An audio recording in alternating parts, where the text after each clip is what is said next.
Hello everyone, আসসালামু আলাইকুম। Welcome to our new blog. So কেমন আছো তোমরা? আশা করব সবাই অনেক ভালো আছো। আলহামদুলিল্লাহ আমরা অনেক ভালো আছি। তো ঈদের সেকেন্ড ডে আজকে। তো আমরা চলে আসছি নাজিরা বাজার রাত্রের ডিনারটা সেরে ফেলার জন্য। সো ঘুরতে বের হয়ে একটু ক্ষুধা লেগেছিল। সো ভাবলাম বাসায় যেয়ে আর কি করব। এর মধ্যে আসলে কাজ ছিল পার্সোনালি। তো কাজ শেষে বাসায় গিয়ে আর মন চায় যে রান্না বান্নাটা করি। সো তোমাদের ভাইয়া নাজিরা বাজার চলে আসলো আমাদের খাওয়ানোর জন্য। তো এখানে এসে দেখতে পারলাম শুধু আমরাই না, অনেকেই এসছে এখানে খাওয়ার জন্য রাত্রে। আর এখানকার রেস্টুরেন্টগুলোতে অনেক ভিড় হয়, তো একটু পরেই দেখতে পাবা যদিও। সো এর মধ্যেই আমরা যে রেস্টুরেন্টে যাব, তো পৌঁছে যাচ্ছি খুব তাড়াতাড়ি। আর এই তো তোমাদের ভাইয়া বাইক চালাচ্ছে। তো ফাইনালি সে বাইক পার্কিংয়ের একটা জায়গা খুঁজে নিয়েছে।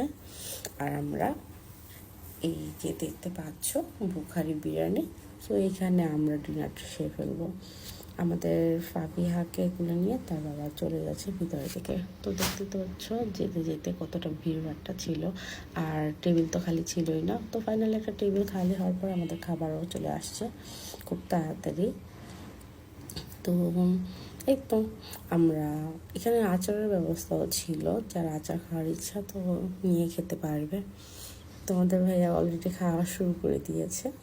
আর এই তো দেখো আমরা যে কাচ্চিটা নিয়েছিলাম সেটার মধ্যে 2 পিস খাসির মাংস ছিল আর আলু ছিল, খুব ছোট ছোট পিস যদিও। তো কিছু করার নেই, তো ডিনারটা তো সেরে ফেলতেই হবে। খাবারটা মোটামুটি ছিল, তেমন একটা ভালো লাগেনি যদিও। তো আমি একটু খেয়ে দেখব।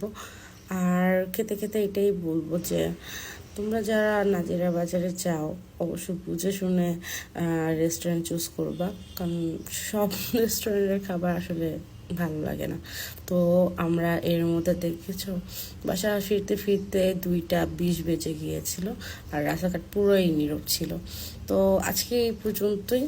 তো তোমাদের সাথে সেকেন্ড ডেটা শেয়ার করলাম। সবাই ভালো থাকবা, সুস্থ থাকবা, আর আমাদের জন্য দোয়া করবা। Bye bye.